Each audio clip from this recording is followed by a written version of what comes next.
l'acteur est toujours bon, voilà ce que je veux dire. L'acteur, il est toujours bon. Le problème, c'est d'être bon pour l'auteur, c'est ça. En plus que d'être bon pour soi. Un acteur ne peut pas se sentir contesté, puisqu'il essaie de faire passer les mots par sa chair. Donc quand on lui dit c'est pas ça, il a envie de dire merde et allez vous faire foutre. C'est bien normal, ça.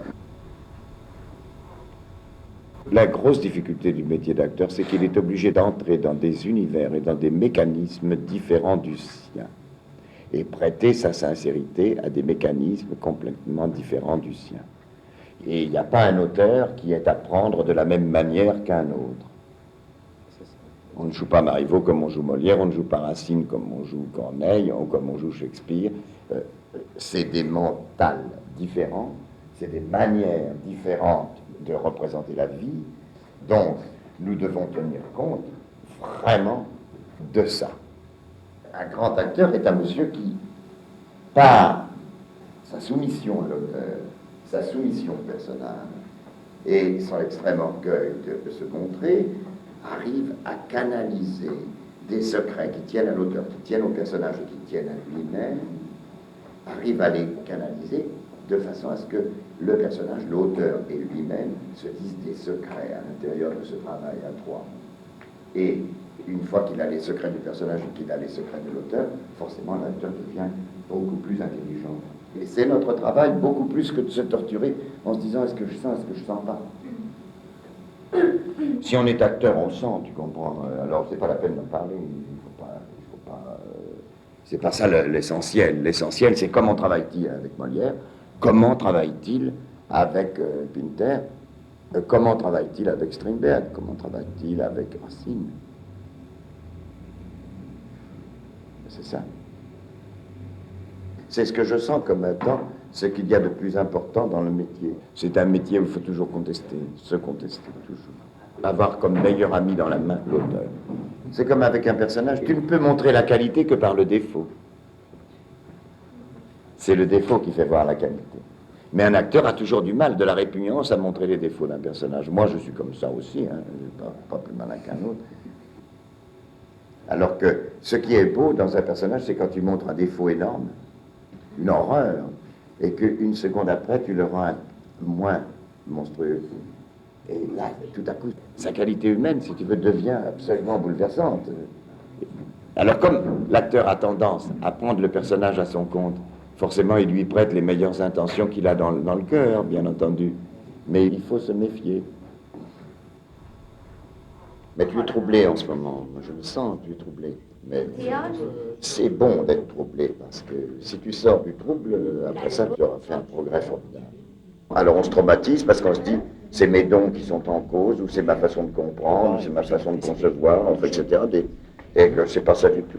C'est simplement que pour voir vraiment clair, ben c'est très difficile.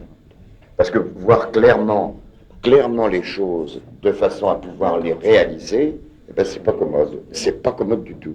Alors il faut pas s'étonner, tu comprends, il faut être comme Van Gogh devant sa page blanche, et puis commencer à faire des dessins, et puis petit à petit, au bout de quelques années, un travail énorme, il est arrivé à faire des choses absolument phénoménales, avec des petits points, des traits, c'était pas plus compliqué, mais tout était en place, tout s'est coordonné dans son esprit, tout s'est trouvé réalisé sur la page, alors que, comme ça, apparemment comme par enchantement, mais ça a été une longue lutte, Mais il ne faut jamais désespérer par rapport à soi-même, par rapport aux dons, quoi. Il ne faut pas désespérer par rapport aux dons qu'on a.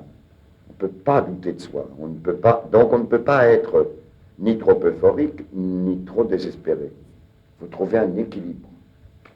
Douter, ça veut dire s'assurer de trouver.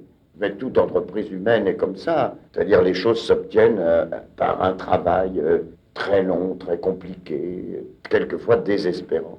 Seulement, c'est une synthèse de contradictions, tu comprends? C'est ça qui vous désespère. Parce qu'en fait, c'est l'accumulation des contradictions et des impossibilités d'y arriver qui crée la possibilité d'y arriver. Il ne faut pas se laisser aller. C'est des déclics, enfin.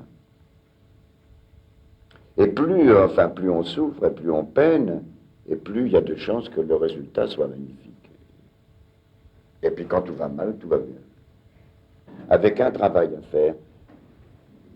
C'est vrai que quand on a des gros succès, des choses comme ça, c'est peut-être le moment le plus périlleux, le plus difficile, le plus dangereux en tout cas. Et puis tout à coup, ça devient plus dur, et alors c'est mieux. Ça fait faire un pas en avant. Et c'est tous les jours à refaire. Alors comme ça, c'est pour ça qu'il faut s'attacher, à avoir une nature très équilibrée, parce que ça ne se produira pas tout à fait de la même manière un jour sur l'autre. Alors donc, comme on est des besogneux, il faut savoir qu'il faut s'habituer à ce travail de besogne et que son moral ne subisse pas d'à-coups dans l'histoire, dans la bagarre. C'est le fait de travailler tous les jours et c'est le fait de se dire que tous les jours c'est périlleux et de s'habituer à ce danger, à ce péril tous les jours un peu. Mais savoir que si tu arrives à l'heure de la représentation un peu avant et que tu peux mettre à profit les angoisses que tu as eues dans la journée et savoir que ces angoisses étaient nécessaires pour parvenir à la solution meilleure, eh bien, et si tu ne t'es pas tourmenté d'avoir ces angoisses, tu arrives, tu te concentres et ces difficultés, tout naturellement, t'amènent à quelque chose de plus important. Moi, je crois beaucoup à ça. C'est millimètre par millimètre. Faites-le pour être surpris. Il y aura peut-être un petit cadeau, une petite surprise qu'on notera et qu'on comptabilisera dans l'interprétation définitive.